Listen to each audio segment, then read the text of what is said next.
తర్వాత question third question in the following series the number series of numbers, find out how many times 1 4 and 7 have appeared together, 7 being in the middle and 4 and 7 are either side of 7 అట. ఇక్కడ ఏం చెప్తున్నాడు, ఇక్కడ the following series ఒకటి ఇచ్చాడు, ఆ సిరీస్లో అట 1 4 7 హ్యావ్ అపియర్డ్ టుగెదర్ అంటే ఏంటట 1 4 7 మూడు కూడా కలిసి రావాలి. 1 4 7 ఆర్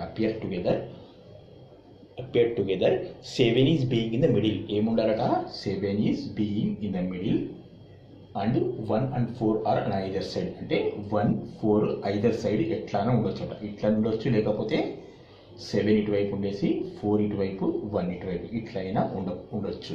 ఇప్పుడు ఈ ప్యాటర్న్ దాంట్లో ఎత్తుకుంటూ వెళ్ళిపోవాలి. ఈ ప్యాటర్న్ దీంట్లో ఈ సిరీస్లో ఎత్తుకుంటూ వెళ్ళిపోవాలి. ఫస్ట్ 7 1 4 లేదు, తర్వాత 7 ఇక్కడ తీసుకుంటాను, ఇక్కడ 1 4 అని ఉండాలి, 4 1 అని ఉండాలి, లేదు కాబట్టి okay 7 1 4. So this is the first one.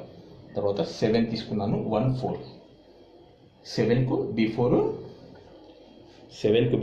1 ఉండాలి, లేకపోతే చివర 4 ఉండాలి, లేకపోతే 4 1 అని ఉండాలి, అట్లా కూడా లేదు దీనికి. కాబట్టి తర్వాత ఇక్కడ చూడండి 7 1 4 దిస్ ఈజ్ సెకండ్ వన్. తర్వాత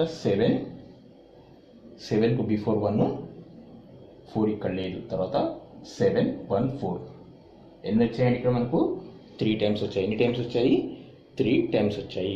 ఇక్కడ అర్థమైంది కానీ ఈ ప్యాటర్న్ ఉండాలి, లేకపోతే ఈ ప్యాటర్న్ ఉండాలి, ఇది దాంట్లో వెతుక్కుంటూ వెళ్ళిపోవడమే. ఎన్ని వచ్చాయి ఇక్కడ 1 2 3, ఆన్సర్ ఈజ్ 3.